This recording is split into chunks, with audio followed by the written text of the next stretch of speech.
Welcome back, everyone, to Paul's Security Weekly, our 15-year anniversary spectacular. This is our Hacking Matters panel discussion, and this segment is being produced to help support the Innocent Lives Foundation. Innocent children the world over are online targets for predators. The Innocent Lives Foundation is a registered 501c3 nonprofit led by white hat hackers and other technology experts with the sole purpose of protecting these children. Using innovative online investigative techniques, ILF's team hunts down pedophiles and sexual predators and provides critical evidence with identifying information to law enforcement agencies to aid in their capture and arrest. For more information, please visit securityweekly.com/ILF, and please donate today. Welcome, everyone. I am very excited for this segment, as always, for all the segments on the show, and always to discuss Hacking Matters. Joining us for this segment is Bill Swearingen, a senior cybersecurity strategist at IronNet Cybersecurity. Bill, welcome. Hey, Paul. How's it going, man? Glad to be here. Good to have you, Bill. Cindy Gula, partner at Gula Tech Adventures, and Ron Gula, the president of Gula Tech Adventures, coming to us from the same location because they are, in fact, related. Voluntarily. Meet my sister, Cindy. No, don't do that. Ron and Cindy, they're welcome. only related by law. That's it. Nice to have you both. Oh, I didn't know you had Santa Claus on. Yeah, Cindy has the Santa hat, but you have a top hat. What's up? I'm Scrooge. Ah, I see. That makes perfect sense. John Lucchese, the VP of Research and Development at Eclipsium, is here with us. Hi, everybody. Nice to be back. Shay McCombs, the Chief Operating Officer at Innocent Lives Foundation, is with us. Hello. And Chloe Mistaji, the VP of Strategy at Point 3 Security. Chloe, welcome. Hi, thanks for having me. This is going to be fun. I'm so excited. Yes, it's nice to have everyone here with us to talk about Hacking Matters, actually, which is kind of a play on words, to talk about Hacking Matters and why hacking matters. And I think the term hacking has gotten away from us over the years. I believe we've reclaimed it to a certain extent, but not quite fully.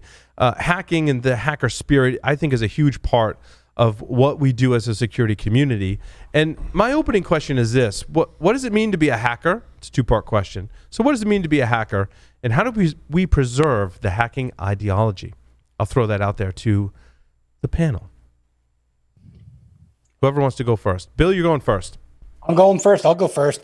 Yeah. So this is a topic that I just absolutely love. So to me, a hacker is somebody that looks to find challenges that they can solve, right? So, and I think it's really easier to identify somebody who isn't a hacker versus someone who is, right? So, if you're given a challenge and you ask for help and it doesn't come with, I've already tried all these things, you've identified somebody that's not a hacker, right?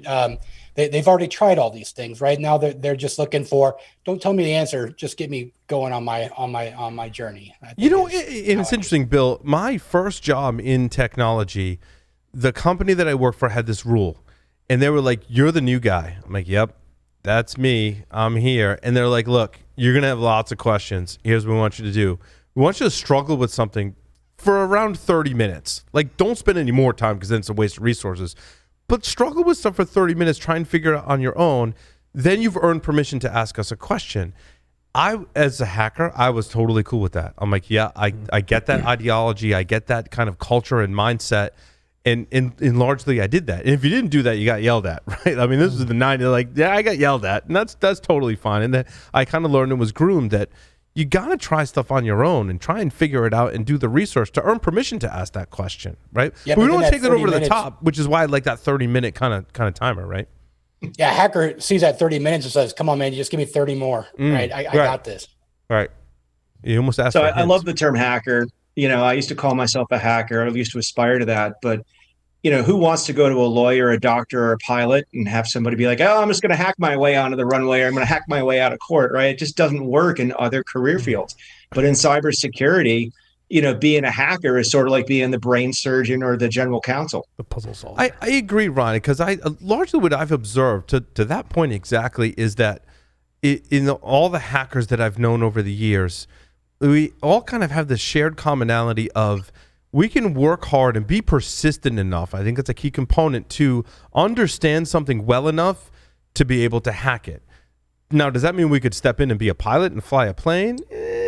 Like maybe, like we could probably hack something. Yeah, maybe, like, the master chef doesn't really invite you into the kitchen and be Correct. like, well, I ran out of nutmeg, so I'm going to use some cinnamon instead, and I hacked my way into a dessert. There's limits to that, right? Like we learn technology enough to be able to break it, to be able to hack it. We're not going to be the pilots or the doctors. I mean, we could be if we wanted to go down that route, but I think, as a culture, understand things well enough to be able to point out flaws, to be able to understand it well enough to do certain things within our realm. And that, I think, is very much a unique skill to that kind of hacker culture, that we kind of, Larry's like, I want to understand like this new Wi-Fi thing, so I'm going to learn enough about it to hack it. We interviewed someone, the name escapes me. He was like, I read all these books on, how we process audio and right? Well, I forget who that was. And I was like, do you have a background in that? He's like, no, like I just read a bunch of books enough to understand like natural language processing and how I might hack my Amazon Assistant and things like that. Yeah. So I see the same sort of thing, Paul. It's about problem solving. Like you're not going to hack your way into, onto the runway. That doesn't work, but you're going to problem solve your way onto the runway. You're going to solve that puzzle. And I think about, like, for me, that's one of those things that's hard to turn off in that process. I'm working on a handmade gift for my wife for Christmas. And I was waiting for this part to show up so I could do some fabrication. This is going to be an epic thing. And like I can't begin fabricating until this part shows up, and it shows up. And before it's even arrived, I've built this thing 40 ways already. And then I take this thing into the shop to go begin fabricating, and I poke around for this thing that I need, and I don't have it, but I find this other thing, and I'm like, well, how can this fit into the puzzle? I had a tool I didn't even know I could use. Damn. I'm like, all right, now I'm, last night I think I built it 40 more ways. So I've got 80 ways I can put this thing together, and none of them are right. But I've tried all 80 of them. So in the pilot analogy, hackers are the people that when somebody needs to fly the plane, the hackers are the people that say, yeah, I can do it. They don't know how to do it, but they're just like, yeah, I'll figure it out on the way. Is there a doctor on board? No, but I'll figure it out. Like, does this go there? I don't know. Like, it won't be pretty, but we'll land, and we might all survive. Hand me that soldering iron, because there's blood going everywhere. Hey, I have a couple thoughts there that I'd like to add. So if we are on a plane, if we're all on a plane together and there are no pilots, I want to be that person. I want to be in charge, and I'll figure it out, right? I trust myself to be there, but I think in the airline pilot or the doctor analogy, we've got those in hacking, and they're infosec professionals, right? They're the CISOs. They're those are professional people that some of us grew up in hacking, right? So that exists. Ron, right? Look at you, man. I mean, you're a perfect example of that. Looking at him for everybody. I'm a doctor. Is that? Yeah, you can take a pilot. I mean, you want me to, So it's funny because we're talking about hacking, but at the same time, I don't know if you guys talked about any of this data care stuff that Cindy and I were pushing. The cybersecurity industry does a great job of putting, our hackers, our, cybersecurity, czars or CISOs, and saying this is what it means to be successful. And we don't really do as good a job of saying, hey, if you teach yourself and you hack it along the way, that somehow you're part of it and that you can make it too. So I just want to make sure everybody out there who's using that term hacker is basically saying, look, you can self-teach your ways to being a PhD, CISO, pilot, ninja, chef, whatever the, top of your field analogy you want to use. Yeah, I listened to your Hey, talk. Paul, I want to talk. All right. Oh. Jeff and then Paul. Well, it's funny that it's funny that you say that, Ron, because I think back to in the old days when we used to go to conferences in person, and in the before times, and I very often would get approached by people that some variation of, I want to get into InfoSec, I want to become a pen tester, I want to become a hacker. How do I do it? What's the best thing to do? And part of me in the back of my head's thinking, if you're asking the question, you're not going to get very far in this field. Because if you don't have that, if you don't have that intuitive initiative, that drive to just figure it out, I think that's an essential element of what a hacker is. I don't disagree with that. Like as we're looking at the creative beings that hackers are, whether you're in the cybersecurity space or security space, the nature of tenacity and the ability to go out and create and form your vision, your dream, make whatever your reality is going to be. That's essentially what hacking is. You're creating your reality. And our ability to continually learn, no matter what the field is, like I just need to know what epidemiology is because I want to understand COVID so that I can have a better understanding and realize what good and reliable information is providing. That is the necessity. And therefore, from the necessity, we're breeding what we must do to do that. And that's through tenacity. And so that hacker and curiosity is where it all stems from. And like Jeff says, if you're not there already pushing in and bugging all those people that you see as mentors or seeing as forerunners, if you're not there pushing yourself into that, then you're kind of failing. So get into it, push into that, and make sure that you're being the full potential of whoever you are designed to be, not what anybody else tells you you're supposed to be, because that's outside of the box. Nothing fits in your box. You are the box. Our individuality is important, and what we bring to the table as individuals throughout the whole world, whatever discipline you're studying, is what makes us hackers and what makes us form this world into a better place. I want to go back to Ron and Sydney's talk because I think it was really good, and I think it attempts to change the narrative, which I think a lot of us hackers like to do, is change the narrative. And how do we maybe not lower the bar, but educate people about where the bar is and encourage people to be in our field, right? And there's lots of ways to do that. I mean, martial arts background, my teacher told this great story, right? And you never know when, your martial arts teacher tells stories about, the days of when, how much truth there is in that. But, he tells a story where in Taiwan, where he was from, or he is from, he said, there was more people that wanted to learn the martial art of Kung Fu than there were instructors to teach them. Kind of telling about the talent shortage we have today. And so he said, they would open up a call in the school and they say, anyone wants to learn Kung Fu, show up at this time in this gymnasium. The martial arts instructor would come out and he would say, all right, everyone get in the horse stance. And the teacher would go back in, he would read the paper for a little while, sip some tea, come back out. And, 30-40% of the people had left. And he'd go back in, be like, yeah, still too many. Go back in, read the paper, come out until there was about, maybe half a dozen people left. And he's like, all right, everyone show up tomorrow. You're learning Kung Fu. And it started with 100 people down to 6. That's how we used to teach programming. Right. Still is. But I think that's very telling. We maybe not want to adopt the exact same lesson and make it more accessible to people. And Ron and Cindy, you said something that resonated with me, is that we called it getting into the medical field, the medical profession, not health care. Right. And I think that it makes it more accessible when we talk about data care as related to healthcare. Right. If you could expand upon that. Yeah, definitely. I think the mystique of cyber and cybersecurity is we're just still having good conversations about it. And when you talk outside of the industry, people's eyes glaze over and they just stop listening. And the passion and the drive and the just absolute brilliance at some point that it exists in cybersecurity is very exciting. That's why a lot of us are in it. It's because it's driving us to want to do better and want to secure. And cybersecurity just doesn't do that for most people. But if you make it personal, if you tell them the why, somebody else was just talking about, your journey, your path.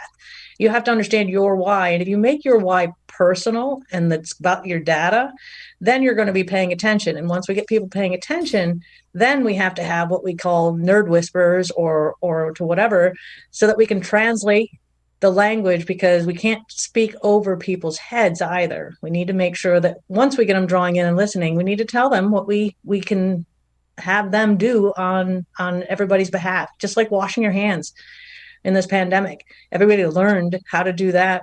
Well, we need to teach them cyber hygiene in a similar way. They can learn, but we don't need to tell them, you have to, be able to hack around to get things done. It's motivation for people to maybe hang in there longer and do the horse stance a little longer because it's something they care about, right? Right. It's personal. I am so going to use one of those face swapping things and put Paul's face over the Cobra Kai.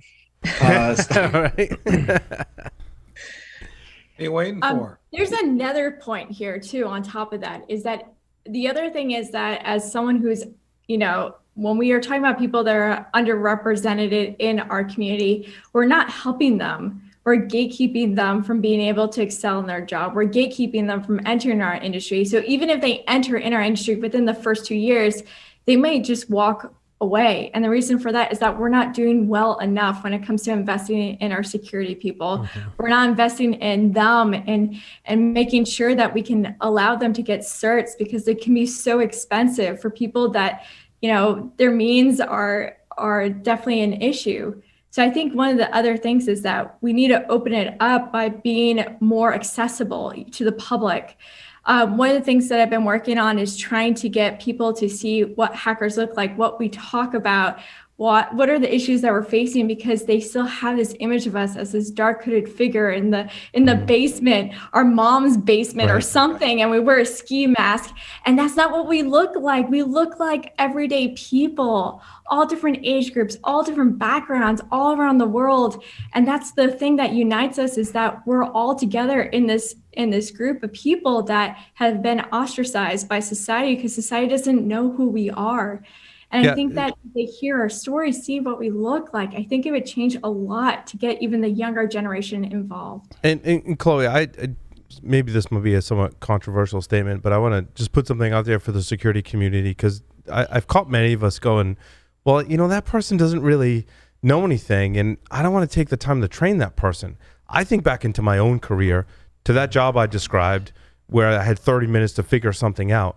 There was a whole group of people that took the time to actually teach me, because I didn't know anything. We all started at a place where we didn't know anything. And I bet you every single one of us can think of a group of people, not just one person, but a group of people that took time out of their day to help us along in our journey, to help us get into this field. And there are people that did that for me, and I want to make damn sure that I do that for other people. So when people come in and say, I don't know anything, we all need to take a time out and help that person come into our field. If they can show the persistence and the willing to learn at some level, we need to help those people, because there are people before us that helped us get into this field as well. I hope you've been doing that for 15 years. I really hope so. I really do. 100%.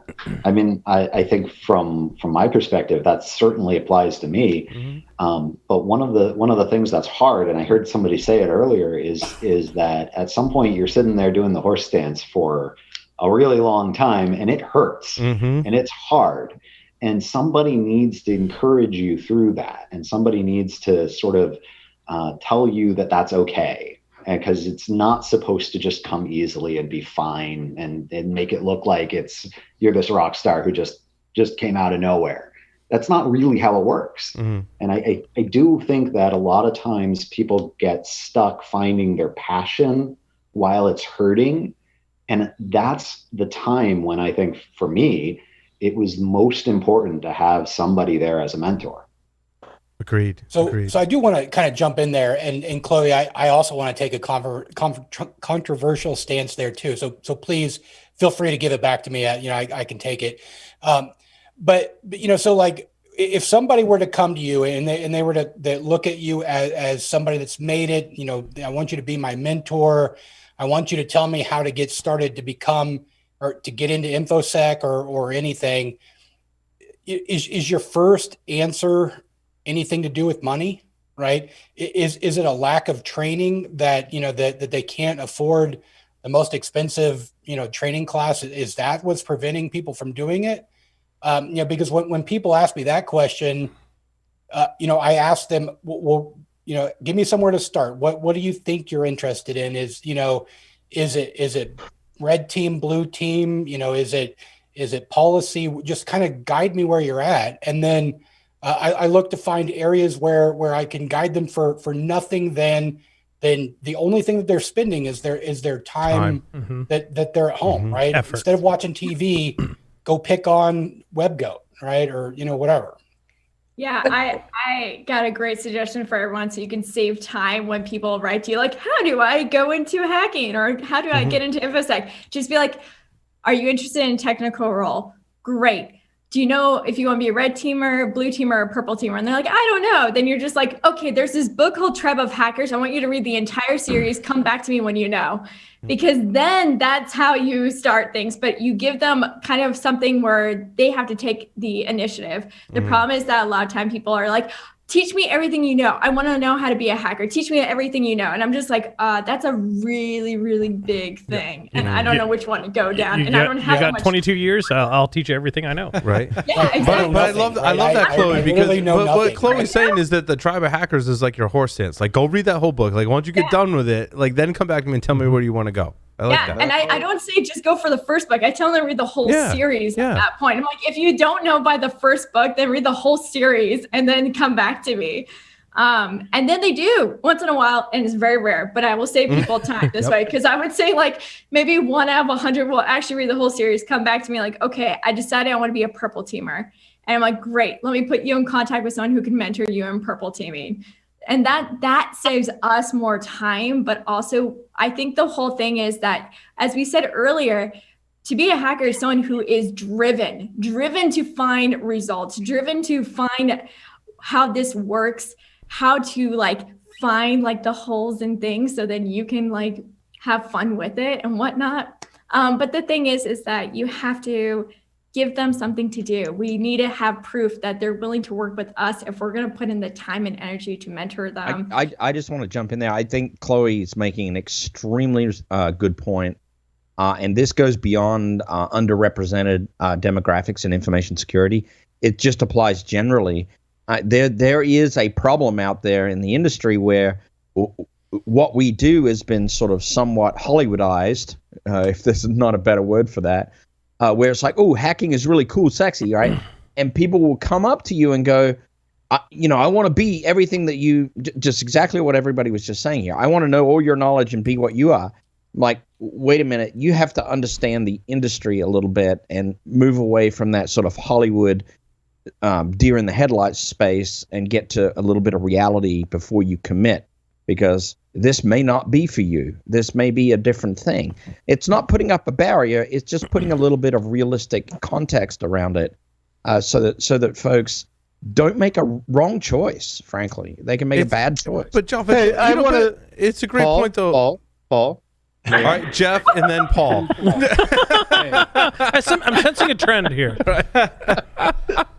Well, it's hard in a remote setting to get a word in edgewise. I concur with Chloe. You should read the entire Tribe of Hackers series. Some of us are in all 4. Beyond that, somebody on the Discord server 10 or 15 minutes ago made a comment about, and I apologize for not remembering who it was. Otherwise, I'd give a shout out. But somebody said, how many hackers are actually in our community? And I thought that was an intriguing question, in the sense of what we're talking about the perception and the way we've sort of have this image of hacker. But the point of the Tribe of Hackers series, though, well, at least I think one of the goals of the Tribe of Hackers series of books is to demonstrate and show that you can be a hacker, you can have that mentality and do all sorts of different facets of the job within this, tremendously huge field of cybersecurity. But I'm curious, and a question for the panel, if a couple people want to jump in and answer, notwithstanding what I just said about Tribe of Hackers, if you think of the collective of all the people you know in this industry, how many as a percentage of the people you know would you consider to be hackers, at least in the classical construct, let's say? And of those, how many of them are the pen testers, the red teamers, versus they're scattered throughout the discipline? So that's an interesting question. I think for me, that's the creative problem solving, and then one of the big challenges I have is not squashing that if I see somebody hopelessly lost, but rather to encourage it. But I think just about everybody I know in this industry is a problem solver of one type or another. The trick is to what extent. I mean, you need a different level of problem solving to be a pen tester, a successful pen tester. Whereas if you're really good at analysis and looking things out, you might be really you might rock, doing compliance related stuff, even if you can't get your arms around, hacking into a system, because you know how to, connect the dots, find ways to help people be successful meeting crazy standards, which is why I say it's a little bit of a tricky question. So I see the more creative you are, the more you are on the red side, but I don't want to diss any of my friends who are just awesome on the defense side. No, Lee, I disagree. I think you need to be creative on both sides of the fence. Yeah, maybe even more so or equally on the defensive side as the offensive side. I was thinking about the context of the people I talk to most, although I got to tell you, I've been doing a lot of cloud assessments because everything's going to the clouds. We've got a guy on our team who lives in our SOC who is just amazing at helping us get everything set so that the SOC is going to win with these new services. His creativity and his ability to hack the problem of how to get the freaking information from a vendor who doesn't want to give it and have us win. I put him at the head of the line every time. I think one of the important things, though, to make sure that we emphasize where we have such a shortage of security professionals right now is making sure that, we don't make that bar of entry high, but we also facilitate the ability for enabling those people to short circuit and shortcut the things that took us 10 years to do. We don't have that kind of time anymore. We have to find ways to enable the next generation to kind of get to our level and or get to some of those experience points without having to learn some of the hard lessons. And that's really what wisdom is, right? Is the ability to learn from others' mistakes, start where we start, and build off of the shoulders of giants. And that's, I think, what the important thing is to facilitate for the next generation. Don't let them short circuit the hard work, the creativity, and the hacker mindset or mentality, but also don't make them go the long route that took us decades to build upon. Oh, no. And I'm going to be... Hold on. I just want to make a statement about popular culture. We reference books and Joff reference Hollywood. And I think that could be part of the problem is that we look at popular culture and how it's portrayed hackers and hacking. And we look at this like, oh, here's this individual. And it kind of looks like overnight they just had all of these skills to do these amazing things and affect technology and people.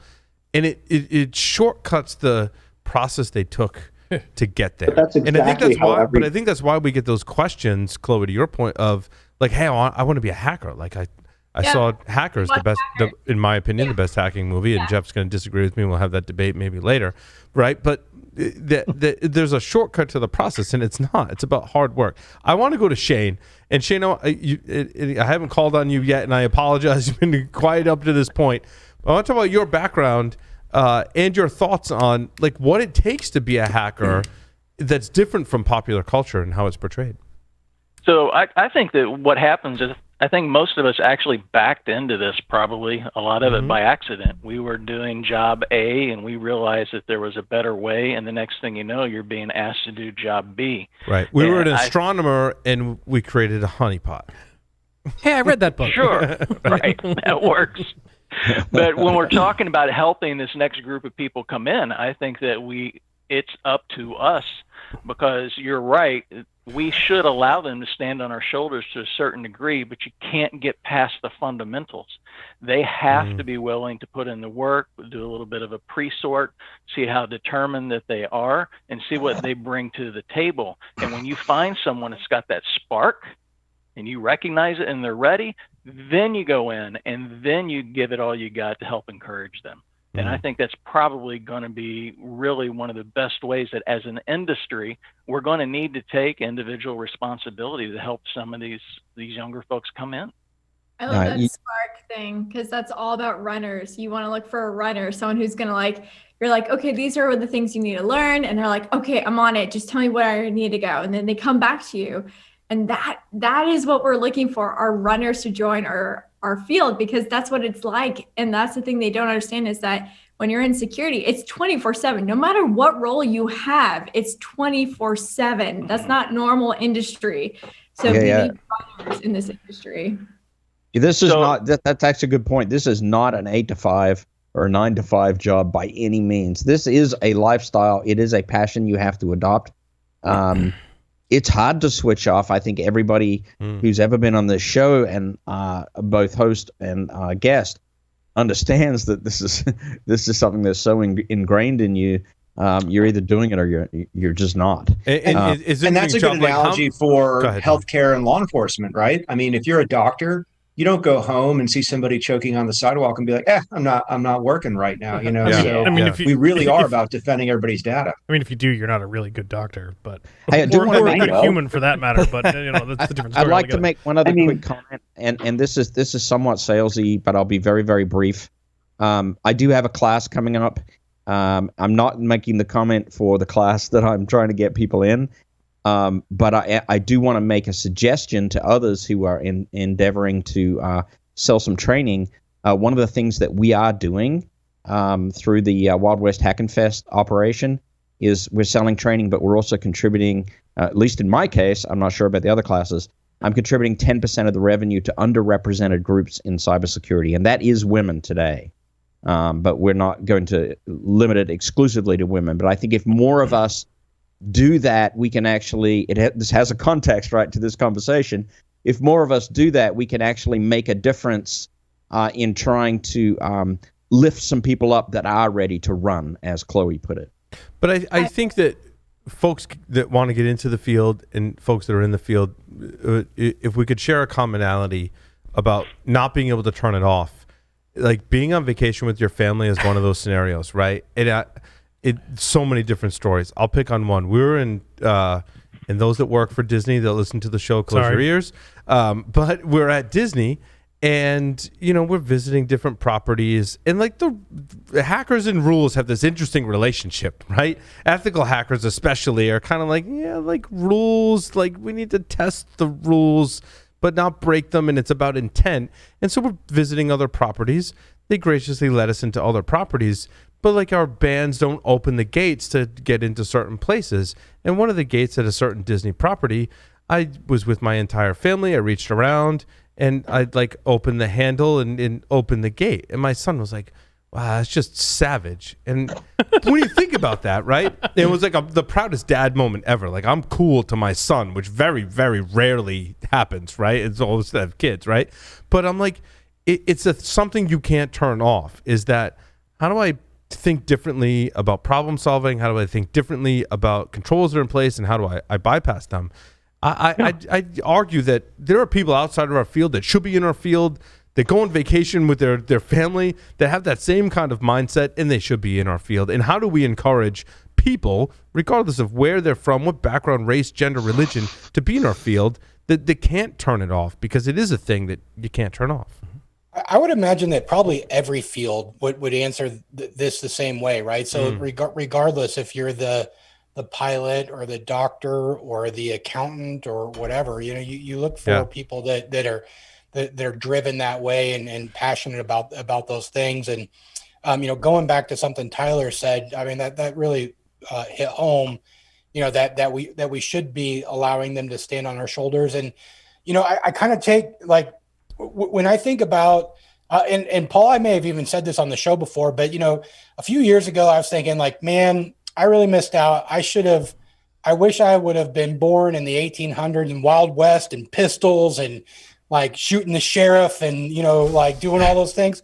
And like, when you think about it, I mean, that's, I kind of realize that's where we're at right now. Like, think about, right now you can with some certainty have, you can be anonymous on the internet, right? That's going to change, right? That's a foregone conclusion that in the future they may look back and say, man, I can't believe that in 2020 you could be anonymous on the internet, right? But before we got the COVID chips, right right before then, it happened, right? We're right on the verge of that. But going back to Tyler, to what you were saying, think about like, is there anything you can't learn on YouTube right now? Anything? I learned how to electroplate brass yesterday, so no. Chloe, you had your hand up earlier. You wouldn't believe what he electroplated. Yeah. I was just saying what would be great is if we did whatever we could to try to encourage people that look different than I'm sorry to all the males here, but to make sure that we have representation of those that are not cis white males. I think that would help us so much, because when I first joined the industry, my first year, I almost left because there was no one who looked like me around me. And I felt so isolated, alone. And I felt like I was in like the middle of nowhere dealing with like discrimination, harassment, and like, I could just imagine how things can change if we just had more and more people that don't look like us having positions in our industry. I think that's so important to do right now. We have a fundamental branding issue. I mean, right? I mean, think about the brand of a hacker. If we're going to look at this in basic marketing terms, we need a rebranding. We need to rethink about what it is we represent, what's the image we want to give off, and how are we going to make that sale to get the right people I will in the say, right spot. have a little. I mean, even though I'm a white guy, but I mean, have a little faith. I will tell you, as an academic, I have seen a sea change in the influx of people into this field in terms of race, gender, et cetera, and I think that's really great because, like Chloe said, it's really tough for people when they did all kinds of studies on this with universities about when people walk on campus and they see only white guys named Kyle from Long Island, they tend to say, this isn't me, I'm going to go somewhere else where it's not all white guys named Kyle from Long Island. And the same thing happened in computer science and engineering and a lot of other tech fields when people walked into the room and it was, I remember teaching these classes. So I remember teaching class where I had 600 people taking Introduction to C++. And out of that 600 people, there was no one who wasn't a white guy named Kyle from Long Island. They weren't all from Long Island, but they were all, And I've seen that change. So there's a little bit of hope there. I mean, that now... Out of your 600, Doug, how many could do a horse stance for more than 20 minutes? Are you saying horse like a horse with horse? Yeah, okay, I'm just kidding. But I think Paul should demonstrate. I have seen that change a little bit. I mean, there's this very slow baby steps kind of thing that's been going on. And I go into class today and I see 40 people sitting there in Introduction to Networking, and some of them are people of color, and quite a few of them are women. And that is the change that you want to see happen. And it is happening. It's just an unfortunately very, very slow, arduous sort of march forward, out of the sands of time. I think one thing we need to look at is the recruitment process. And when I was in college, I remember that the FBI was recruiting at my college because the college that I went to was Bryant College back in the day, right? And graduated, a degree was accounting, was the most popular degree. The FBI largely recruited accountants. What I think is interesting, it kind of ties into how we recruit hackers and people into our field, is the FBI said, folks that graduate with a degree in accounting make really good FBI agents. Now, Mike Lloyd, it came on the show from now. I'm gonna screw it up. Mike Lloyd is Red something. Red. Mike Lloyd. Oh my God. Red Seal is Mike Lloyd. Yes. But Mike Lloyd came on and said, security people are unique in an organization or an enterprise that they care about 100% of the problem. Like in other disciplines, like in software, if you close 99% of your tickets as a developer, like you're good. But in security, 100% counts. And he's like, security is one of those fields where 100% is what we're after. And I'm like, yeah, but also accountants care about that 100%. And so do we need to change how we do the recruiting as well to be more like the FBI and recruit accountants?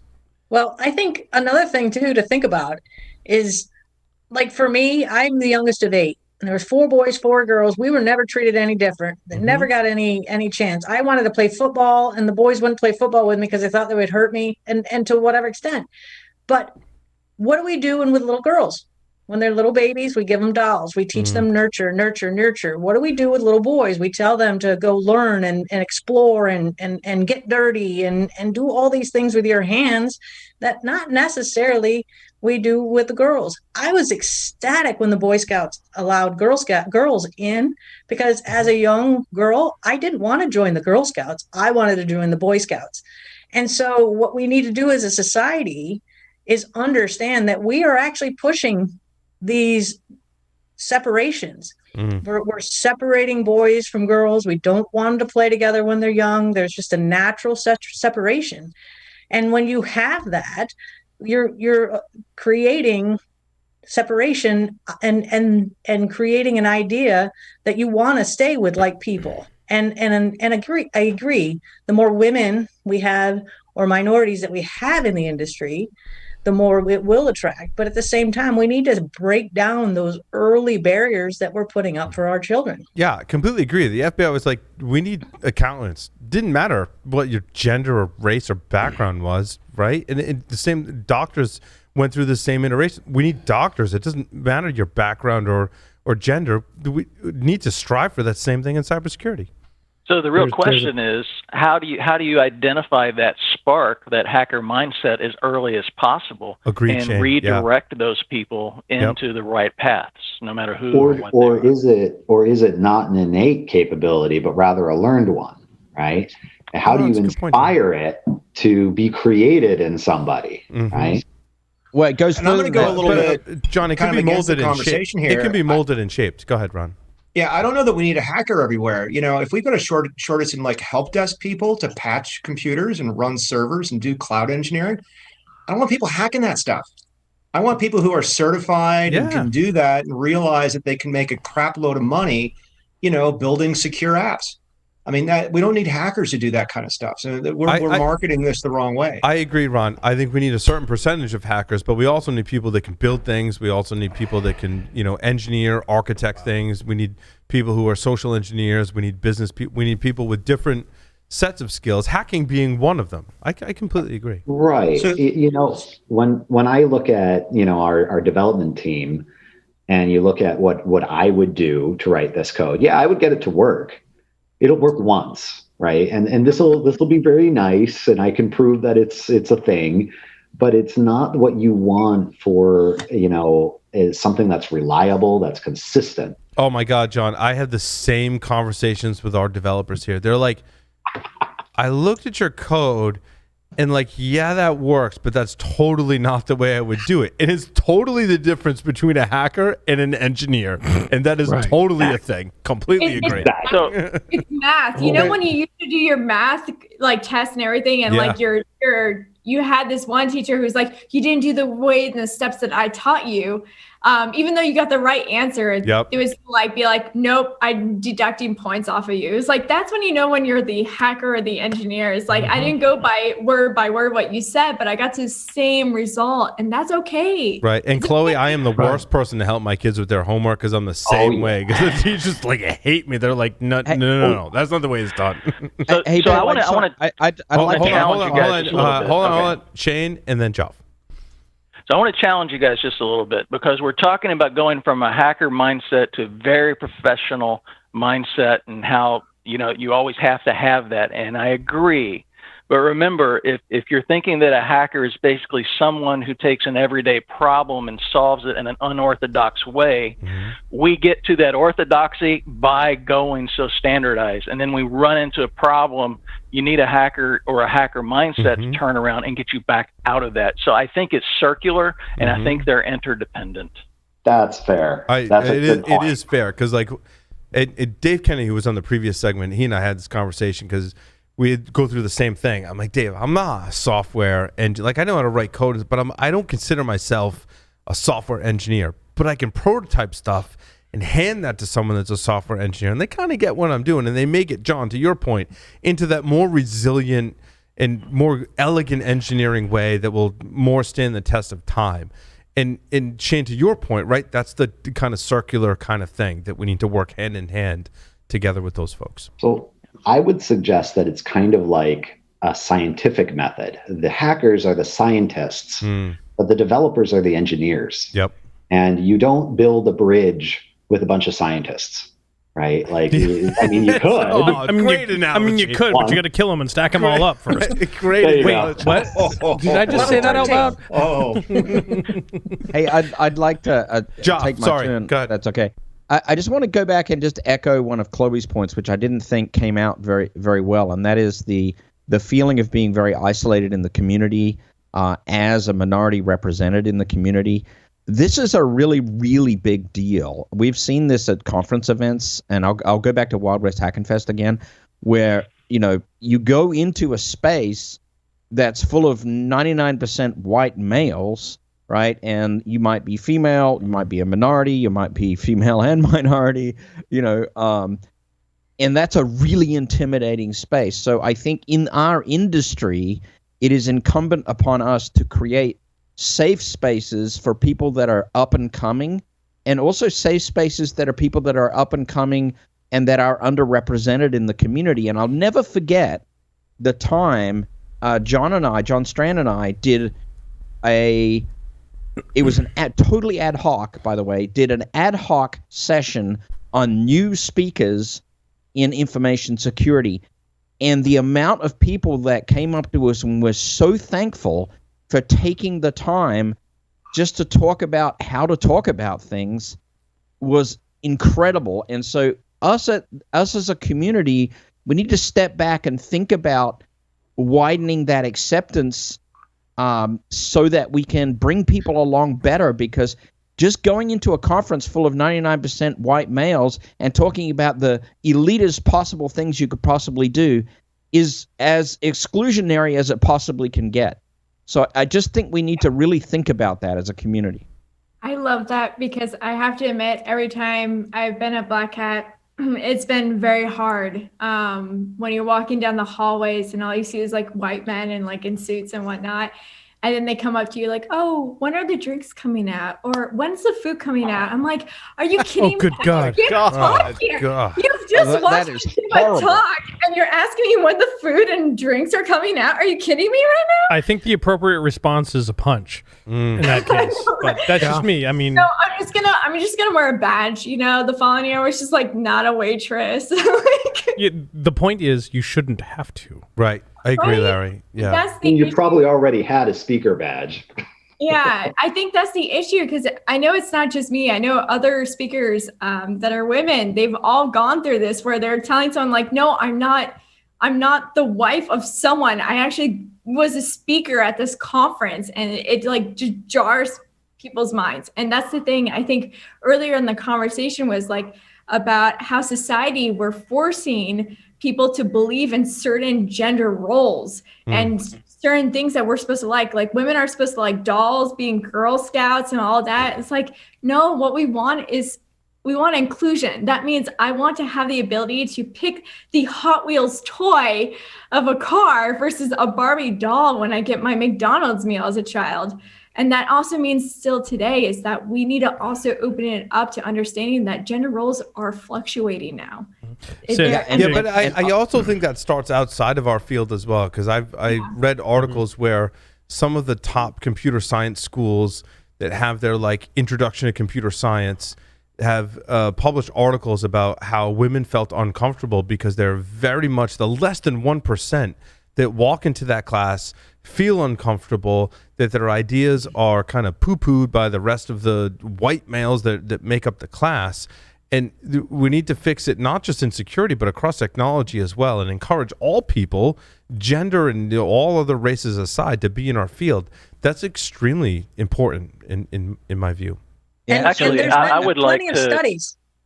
Sorry, there's been plenty of studies that women learn differently. That men and women learn differently, and we have been teaching the what, and research shows women not want to know why. And once they know the why, then they can start processing the what, whereas men want to chase that what, and we're teaching the what. So from a point of view of even teaching, we need to make sure that we're making it, I don't want to say agnostic, but at least approaching the why, so that we Cindy, are but Cindy, Cindy just summarized our entire first panel on penetration testing. Right.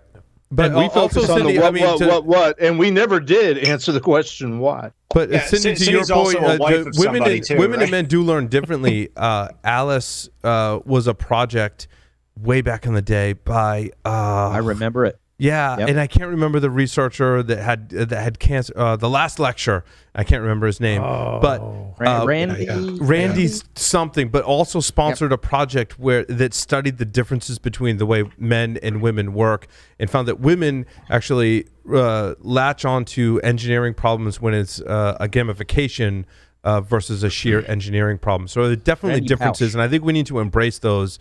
And understand those differences better. And these are studies that go back several years, not just recently, right? That speak to that. I got to tell you, I think both Cindy and Chloe really struck something that I just had an epiphany on, in that my wife and I decided to raise our two daughters in a specific manner, and that they can do anything that they want. And we'll encourage them to learn anything that they want and try to learn with them and do what they want. And that why and the what was really core, and I'd never even realized it, that we would show them the why, and then they'd be either fascinated with it or not, and then they would choose to do one of two things: that you ignore it, or this is really cool, Dad, or Mom, this is really cool. And I hadn't really thought about it in that way, and mind blown. Sorry, it was unconscious. Shane had a comment. So we were talking a while ago about broadening the scope, right? And so we have to go beyond just us, and we have to be able to have other industries start to fill this in. We're really quick to vilify the movie industry, the entertainment industry, for the look and the reputation of a hacker. So my question to the group is do you think that we could turn around somehow and use that same industry to remove the focus from just being the white male to Shane, full inclusion? This is why I love the movie Hackers, and Jeff, why I love it, because Acid Byrne was a woman, and she had chops seemingly better than the other males in her circle, and I thought that was one of the, in 1995, established that. There was no seemingly. And it didn't hurt Paul that it was Angelina Jolie. Be honest. Yeah.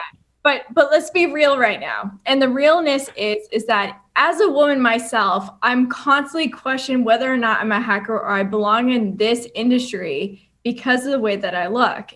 Because they always turn around like, well, you don't have that short pixie cut. You don't dye your hair different colors. So you cannot be a hacker. I kid you not. I'm more judged on the way that I look than anything else. It stresses the crap out of me majority of the time of my life. It's like, I don't even want to be on social media because everyone's always turning around like, oh, you look different. Like, you can't say that you are. You're too feminine. And I'm like, what is your definition of feminism? No, Chloe, it's a good point. I think there's a certain perception that people have of both male and female what a hacker would look like, and it does each gender a disservice, right? Back to your point, like, hackers are people too, basically, is what it comes down to. Like, it's not about looks. It shouldn't be about looks.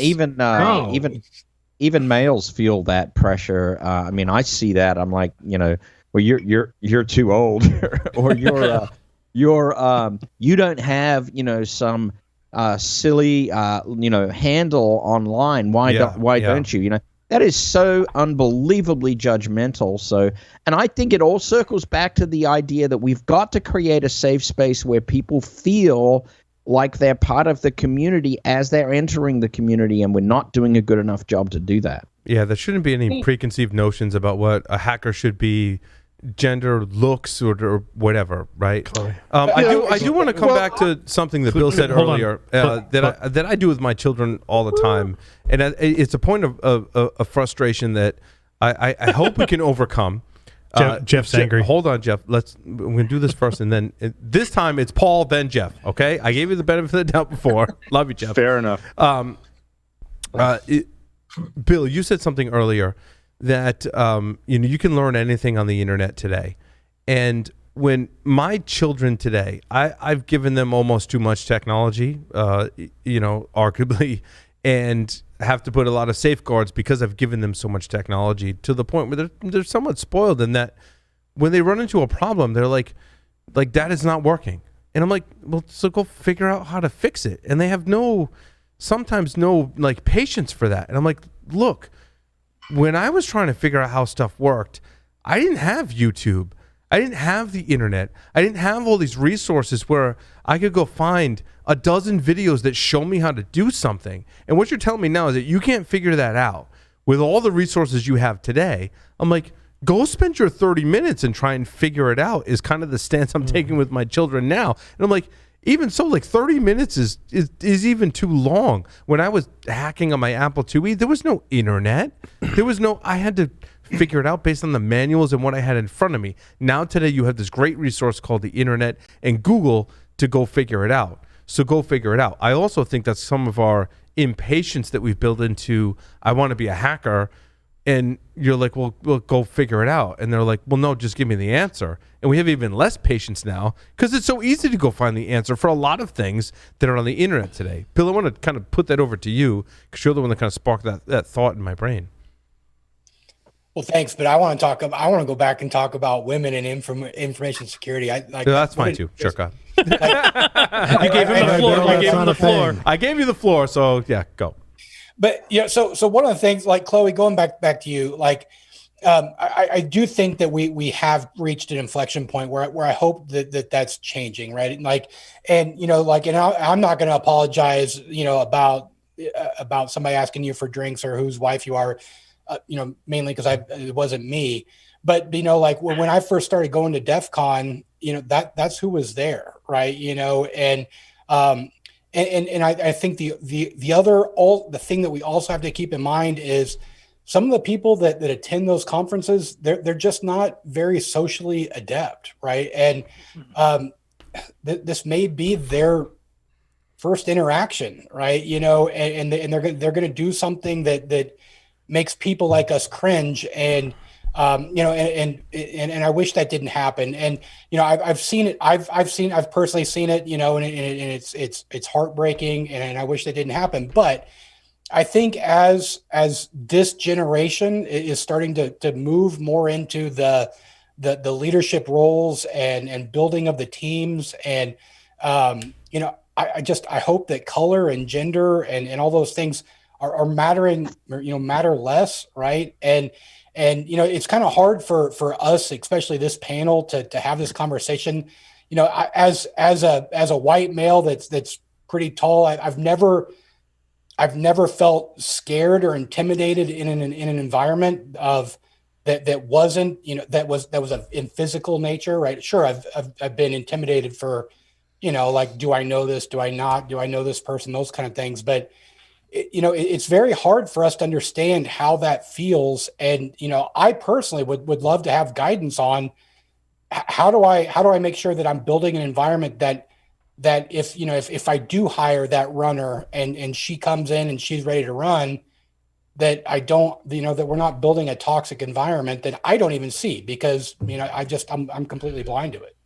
I would definitely tell you that if you see anything or if she shares anything with you, that you protect her. For someone in my first year, I had 2 incidents where someone tried to get into my hotel room. I've had incidents where I'm at an executive event and some guy decides to grab my assets. And men were around, but they didn't say anything. And then when I voice something, they see it as like, oh, she's creating a problem. She's a problem. Like, no, I'm not the problem here. The problem is that you need to hold accountability.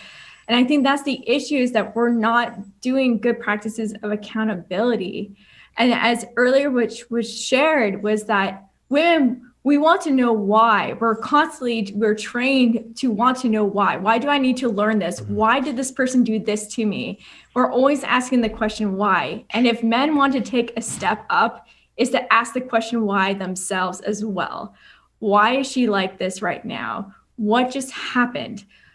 Why was I not in the room? Or what can I do to make things better? And that is the question that I think men, I hate to tell you this, but you have something that you need to do, which is to ask the question, why? Why are these people acting this way? Well, and Chloe, to your point, having female employees that have come to hacker conferences the first time, I don't want to have to tell them that they need to have all of our numbers in our phone. I don't want to have to tell them that, like, we have your back. I don't want to have those problems.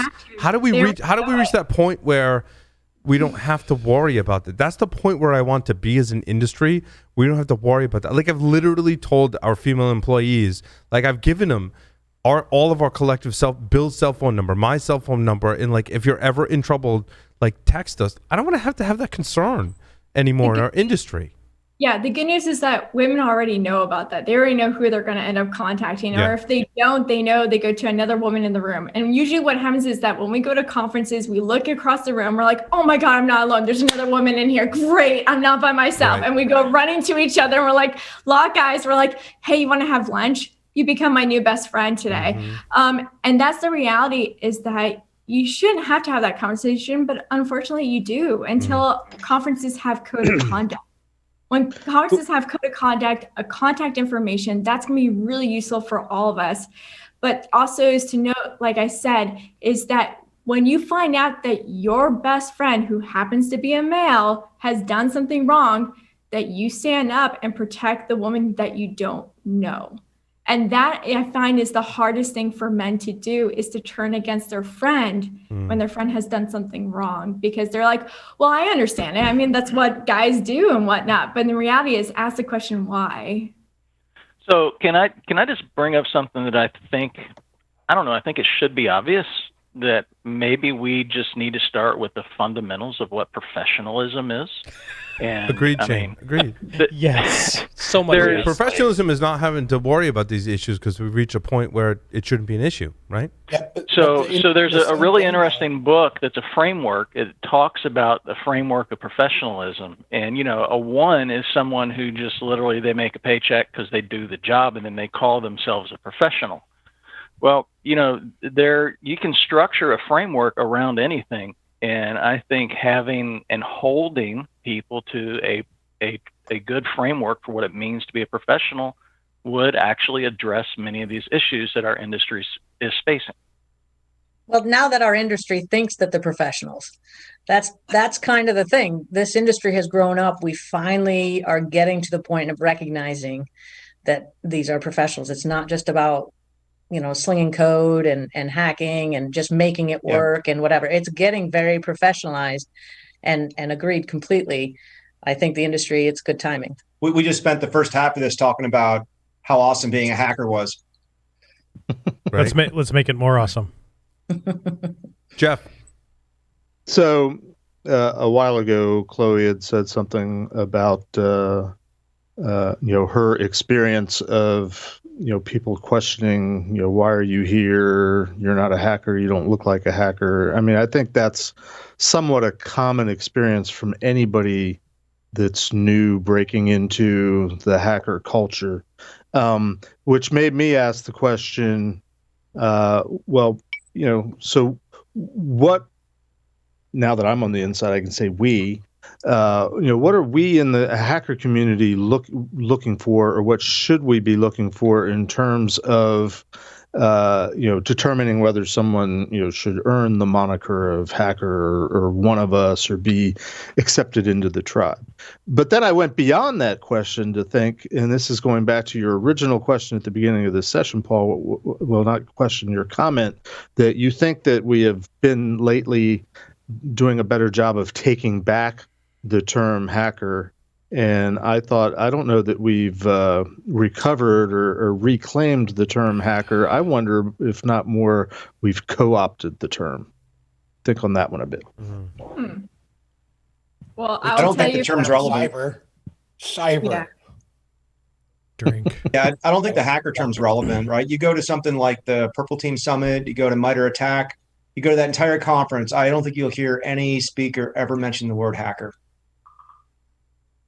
We never use that. We never use that term at like school. When I first set up a security program back in 1999, I called it like Hacking 101, and I got a bunch of bad press for that too. But today we never use those terms in academic context with students or parents. And I do get parents and students who come in and say, my child wants to be a hacker, and it's kind of like, I wish they would tell me that, not you, but okay. Yeah, and one other thought, and I rarely get the opportunity to do this, but Ron's on the air, and I can say, hey, Ron, remember when we were in that office at NSA when we first met? Think of the demographics of that office. There was white men, there were white women, I would argue that the smartest people in the room were the women. It was mostly mathematicians for those around us, but there was a smattering of people of color as well. It was, and I'm talking back to the first office before we reorganized and became the Pit. But Ron, back me up. That was a fairly diverse group, and what we had in common. It was really diverse, but we were actually pretty discriminatory because unless you drank Mountain Dew. Couldn't get in. Well, I think that's now changed to whiskey, right? Is that correct? You can't be a hacker because we're all over 21 now. Yeah, Bourbon's acceptable. Right now, been no more Mountain Dew, sugar-free Red Bull. I thought that's what we drink now. That's what. Hey, this is all great conversation, but we need to act on this stuff. That's the part that always frustrates me. We've got to act on it, right? I'm doing my part. I'm going to act on it this coming year. I think more of us need to take some sort of pledge to try to change the industry a little bit, to act on it. So yeah, there's a lot of things going on there. So at K through 12, Cindy and I were involved with a couple things with Discovery Networks, where we were really going to try to feather in cybersecurity and computer science into what STEM was done. But basically the entire K through 12 school system, they kind of did a high five and said, hey, we can do STEM, so we don't need to do computer science, right? And we were kind of like, well, hey, maybe not. But then the cyberspace solarium happened, and they basically said, hey, DHS should be like sprinkling all sorts of money to school systems so we can teach cyber stuff. And then COVID happened, right? So if the NDAA gets passed, there will be some more money for the NICE program and whatnot. The bottom line is there's a ton of content out there, but nobody's gone to the K through 12 school systems to like teach any of this stuff. And I think that's one of the big places we need to start. I agree. I was trying to do this in Oakland for this year, but COVID hit. So I grew up in Oakland. I live in Oakland. And I will definitely tell you, I worked in the school district, and you definitely have some serious potential here. You have people that know how to find shortcuts. They're driven. And that's the thing, is that's the entry point right there, is these people are driven, but they're driven not because of money. They're driven to learn something that makes them feel like a rebel. And that's what about being a hacker is. That's what it is, right? Rebel. And that's the thing, is like, I totally agree earlier. It's just the fact is like getting into school districts, and honestly, go to the ones that are inner city. Those are the ones you want to tap into, because those are the people that have lived through some serious stuff that many of us have never have. And they're still driven. They still have that grit. And I do believe that those are the future people to join our security industry. It's just about us tapping their shoulders and letting them know that this exists for them, and we will be there for them. That's what they need to know. And I definitely see a huge potential here in Oakland, and I'm pretty sure in other cities as well. Another couple of things we can do. The National Cryptological Museum, this is the museum for the NSA, has a program where they have set up on the Nepris platform, yet another Zoom kind of platform, I know, but this one's pretty awesome because it hooks you up with the school system. So I've had the chance to speak a couple times. Cindy spoke once. I spoke to 200 fourth graders about cybersecurity for 30 minutes on Zoom. Ron, what did you tell 200 fourth graders about cybersecurity? I told them to read Tribe of Hackers. All four of them. So I have a shtick that I used to do in person where I would say, okay, everybody write down your favorite password, and they would read the passwords. And like they'd point out, like, I don't know, maybe like Tom Brady or something. And there's one kid, and the thing is Tom, whose password do you think this is, right? That kind of stuff. So I just kind of went through a lot of that stuff, and we talked about the Hollywood image of hacking, and the importance of not trusting anything you read online. A big shtick I talk about is the game Among Us, where you teach each other how to lie and detect lying. And I basically told people that a lot of what you hear, not from your teachers, of course, but what you hear on the internet is not true. 30 minutes goes by pretty quick when you see kids picking their nose and stuff like that. But the point is, this opportunity right now where we're all home, if you want to hit a whole bunch of school systems, that's a great platform to do it. I say yes every time I get a chance to talk to somebody out there. And it's, again, we want to teach young. We teach them young, and it's a good thing. And changing the dialogue again. If you start talking about data care and you really start talking about the why it is important to learn programming and hacking and networking and the digital era, it's not slowing down, especially when people are like, hey, your refrigerator is connected to the internet and it could get hacked. And to that extent, we need to be approachable, and we need to start teaching when people are listening and not just shouting at them when they're and saying cybersecurity when they're not listening. We need to answer the why, and then bring them in slowly, and then give them the tools to learn. I have two topics I want to hit, and I know this segment's going long, but I'm having way too much fun, so don't stop me, because it's still my show. But I want to go around to our... And we still have wine. Wait, Paul, I have something to say. Nope. Sorry, Jeff. Love you. Just kidding. I want to go to our special guests that are not Security Weekly hosts. And the first thing I want to talk about is your favorite hacker movies. I want to go to Chloe first. I really do want to hear about your favorite hacker movies and why. It can be top one, top two, top three. He did say movies. Okay. Movies. However in depth you want to go. Chloe, you're first. Go. I'm doing it as a favor for everyone. I love war games, and I know that sounds terrible because that was the movie that started CFA in the first place, and I hate the CFA in so many different levels. Agreed. But War Games I really like that movie. That's my favorite hacker movie. But it's my favorite one. Do you have a number two? Do you have a number two? I love War Games too. Hackers, but only because Angelina Jolie is hot. That's all I'm gonna say. we watched Hackers on Thanksgiving with the family. There you go. The 7-year-old was like, I want to go to bed. Like, what? And the 13-year-old's like, what's the next one we're going to watch? When we watch Hackers, my kids are kind of like mildly annoyed about the commentary that comes from Dad. Like, some of it is intrigue, and then it slowly turns to like Dad, like, just shut up when you let us watch the movie. John Lucchese, favorite hacker movies? I actually like The Matrix. I think of that as a hacker movie, and I'm with you. But it does something for me that has always been what lit me up on, in this case, security. But it could have been anything. But what it really was this idea that there is a reality that you don't know, and it's really that first one, right? Like, as the more they explored it, the less I felt that.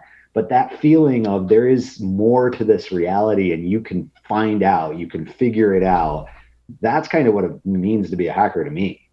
It's an interesting analogy, right? Like, we kind of sometimes make people realize that reality is not what they think, right? Exactly. That's the hacking spirit of the Matrix. Yeah. They like fake news. Like, reality is not what you think. Everything you read on Facebook, it's not totally what you think. Fake. Shane, alternate facts. Shane, and I'm going to come back to you, Shane, because I want to talk about Innocent Lives Foundation. But first, I want to talk about hacker movies. Favorite hacker movies? You can do 1, 2, 3, as many as you want. I'm actually going to tie both of those things together. So my favorite is Hackers, just flat out. It Yay! is. And by the way, Renly talked to us the other day, who is Phantom Freak on that show. And so he may be doing some representation work with us at ILF. I had the pleasure of meeting him and spending about an hour with him on Zoom the other day. So that was, as a geek and someone who just loves that show, I mean, it was a privilege. My second favorite, though, is something that it may surprise you. It's Ferris Bueller's Day Off. Ferris, he hacks all over the place. He breaks into computers. He social engineers everyone. He does social engineer everyone. You're right, Shane. He's hacking humans. He's hacking machines. He's using anything he can in his room to make whatever it is he wants work. To me, that's the definition of a hacker. So that's my second favorite.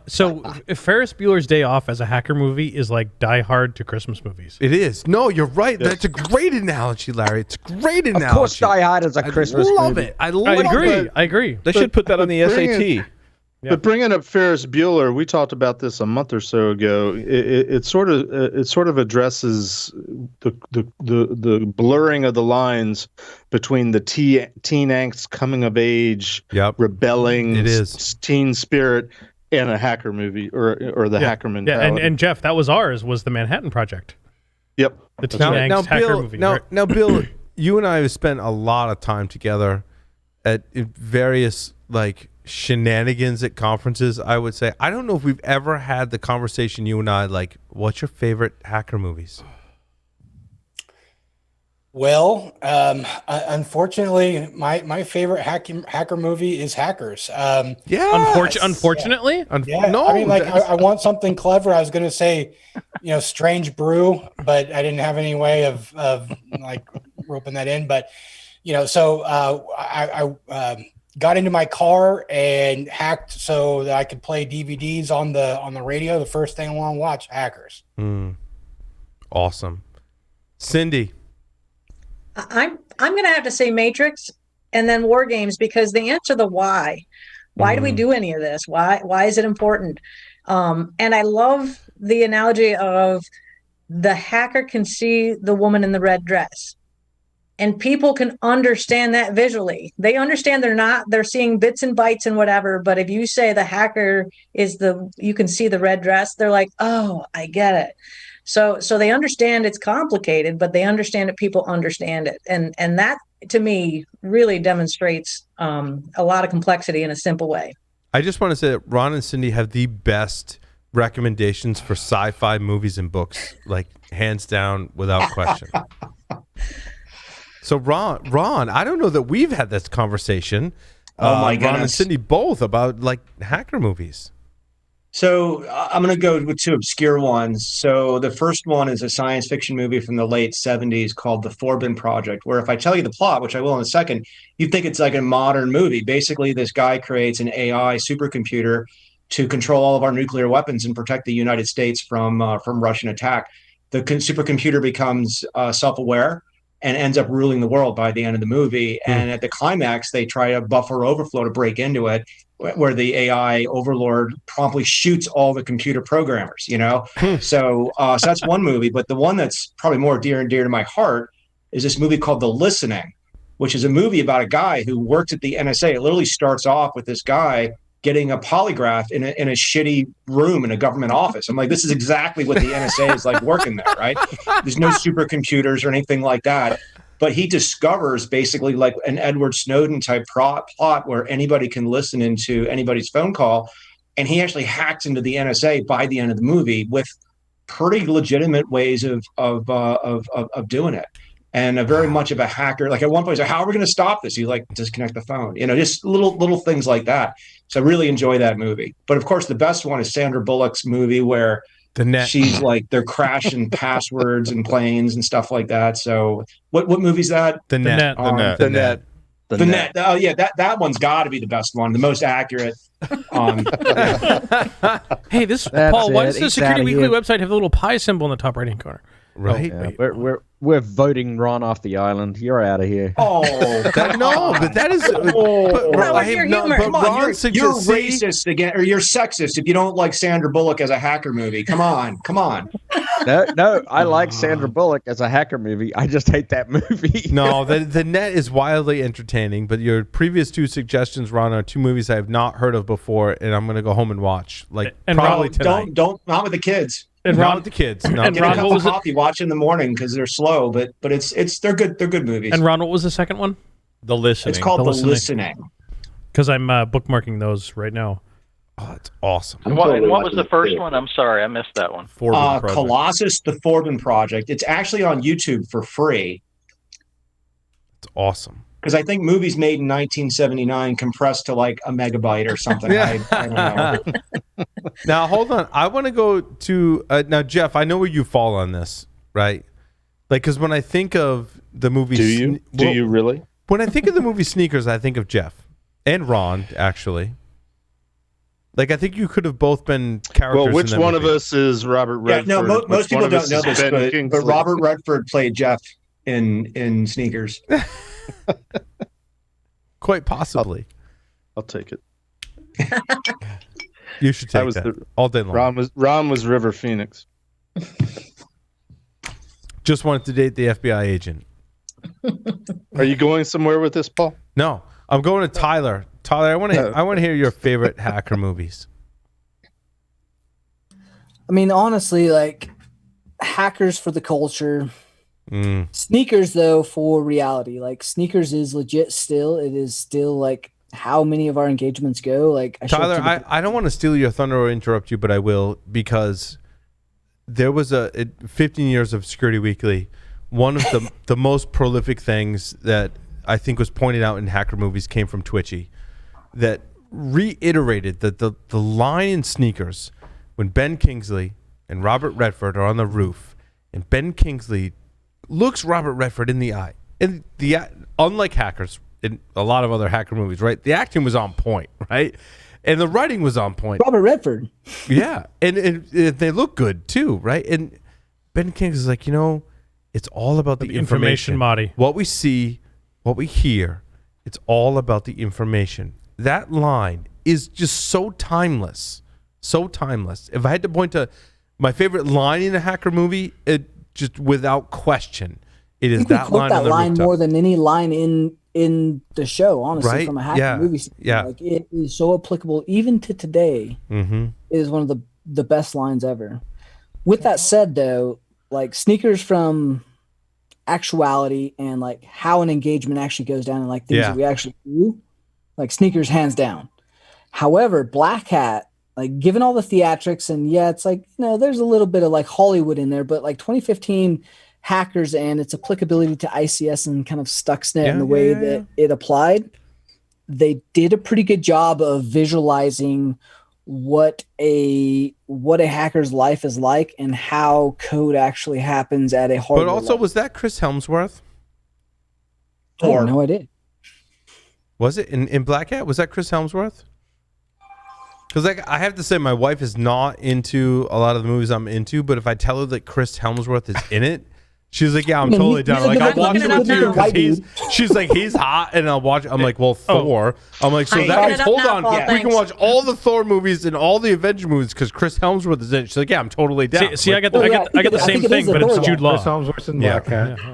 Yeah. Hey, Hugh Jackman and John Travolta in Swordfish. There you go. Yeah. Okay, I lied. Swordfish is pivotal for me. Like from a hacker, like I was doing shit at night and actually doing the work, Swordfish was like running in the background.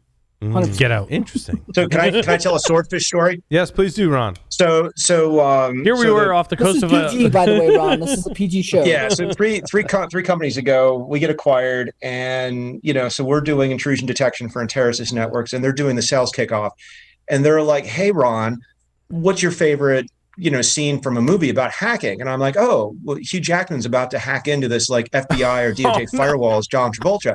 Oh, great, thanks. So later they come back and like, "Ron, we played that in front of like 1,000 people. And if you're not familiar with the scene, of course, everybody's familiar. He's getting like oral sex while he's hacking in, And I'm like, I didn't realize you're going to play it in front of that many people. My God. So, yeah. I want to go to Lee Neely.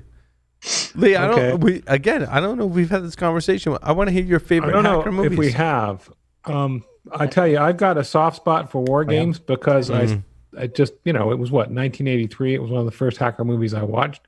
I also enjoy the movie Hackers. I haven't seen it enough to really appreciate it. It's not that I don't like it. I just think I'd like it better if I saw it more. You can't see it enough times to really appreciate it.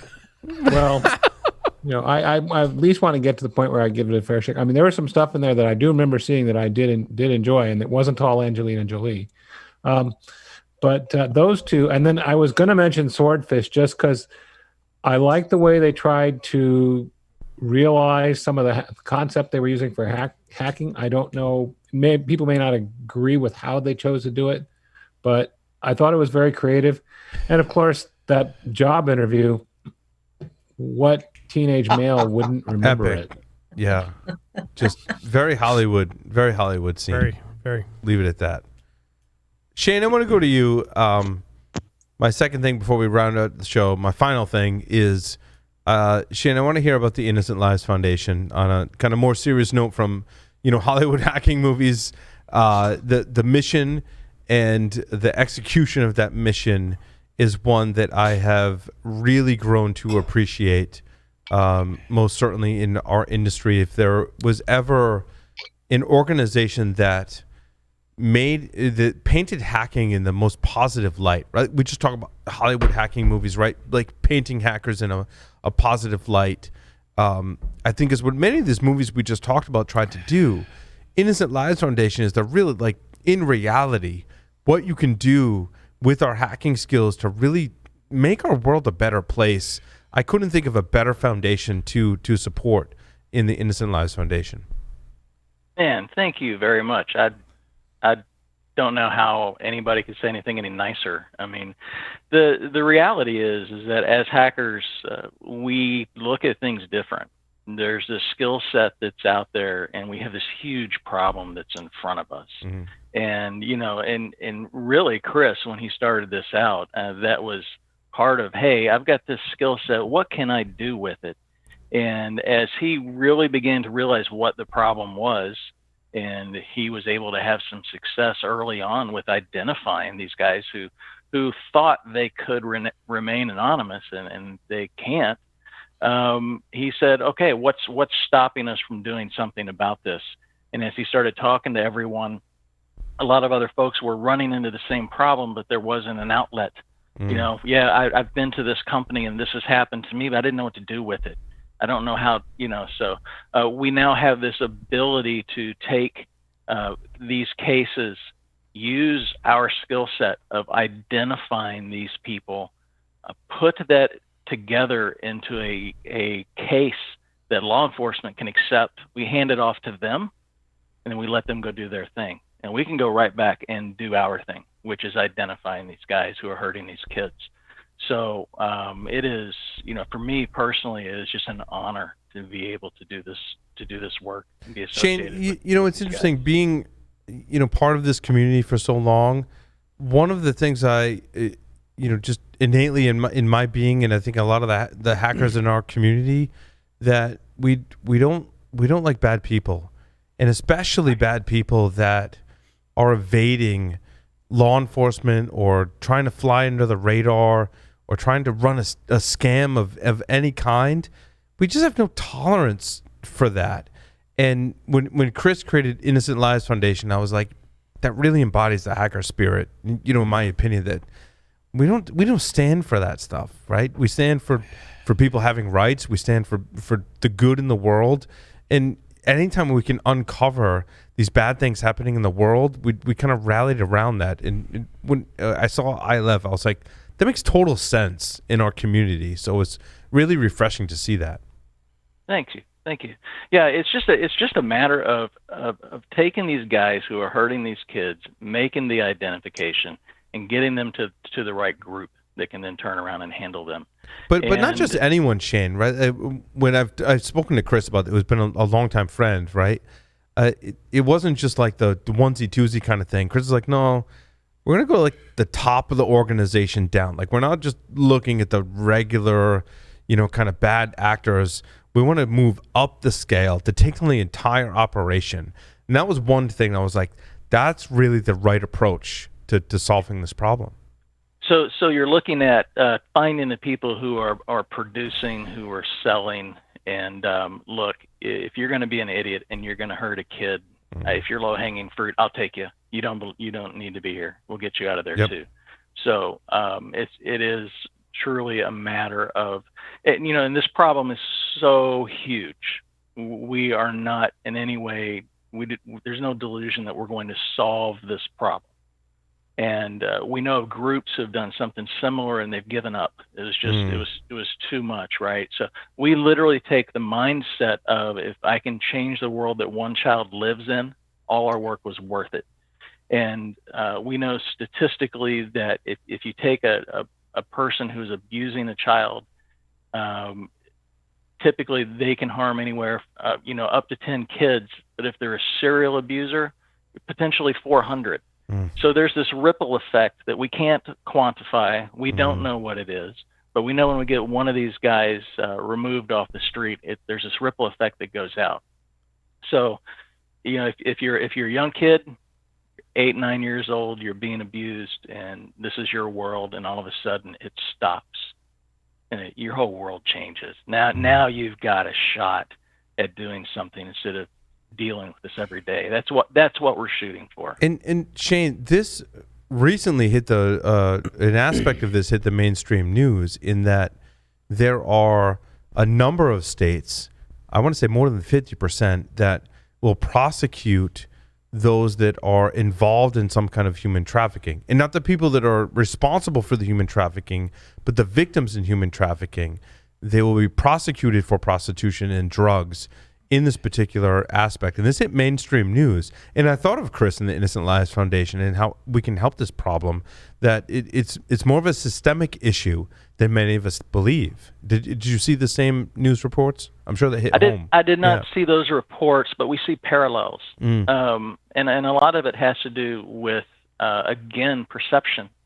As an example, we were all taught stranger danger, right? Probably most of us. And yet that only represents 7% of the abuse. 93% of this happens with friends and family. And no one wants to talk about that. Right. And then the other parallel there is that a lot of this is becoming self-produced now. So self-produced child sexual abuse material. And so the kids are starting to either produce this to fit in, and then it gets spread and sold and people commercialize it, or they're being victims of sextortion. So they get caught on a camera and they're told every night they have to do the next thing. And so it's bad. What can we do to help? Even if it's one kid at a time, that's what we're doing. It's worth it. That's why we're here. Yeah, I mean, and being friends with Chris and just hear him describe his issues, I'm like, the burden that you and Chris and everyone at ILF, kind of carries in this is a burden that you carry for the rest of us, right? And that's yet another reason why InnocentLivesFoundation.org, and you operate on donations. Is that correct? Yes, we do. Yeah, that is how we pay all the bills, is with donations. So I just a call to our audience to please donate. InnocentLivesFoundation.org. You can go there and donate. What are some of the ways that us as hackers can kind of get involved with this? I know there's CTFs around things like trace labs. Does Innocent Lives run some of the similar things? Are there the pointy end of the spear kind of mechanisms in which we can leverage our particular skill sets in order to enable or facilitate some of these endeavors? Great question. So I actually couldn't have set that up any better if I would have asked you to do it. You can go and go to our website and see the webpage called Get Involved. And so when you go to that, you'll see different options. Right now, fundamentally, what we're running into is we spent the first 3 years figuring things out, getting our processes down, getting ourselves organized. Now we're ready to scale, and we're ready to start building this out so we can accept more volunteers, have more people who are doing the hunting. And of course, we just got smacked in the face with COVID. And so if you're not a COVID charity at the moment, right now, I don't care what you're doing, you're likely having a challenging time. So we're just going to keep working on our processes, keep getting it to where we're prepped and ready to scale. When the money starts flowing in, we'll be ready to scale. So right now we can still donate, facilitate, and promote based on regardless of COVID. This is a hard time for many families. Abuse is rampant and actually more prevalent now. So this is a great time to kind of facilitate and donate. Is that correct? Absolutely. And we know the numbers are not going to be good when we start getting these stats coming in post-COVID. So it's going to be even more important at that time. I mean, right now is urgent. We're doing what we can with what we have. So yes, please promote, facilitate, spread the word. If you can donate, that's phenomenal. And you can donate your skills and talent or monetarily to InnocentLivesFoundation.org, correct? Yes. So at the moment, we're not in a position to take on any more in the pit who are the hunters, who are the people who are going out and doing this work. We're actually looking to do a hire for a fundraiser. We're interviewing for that now.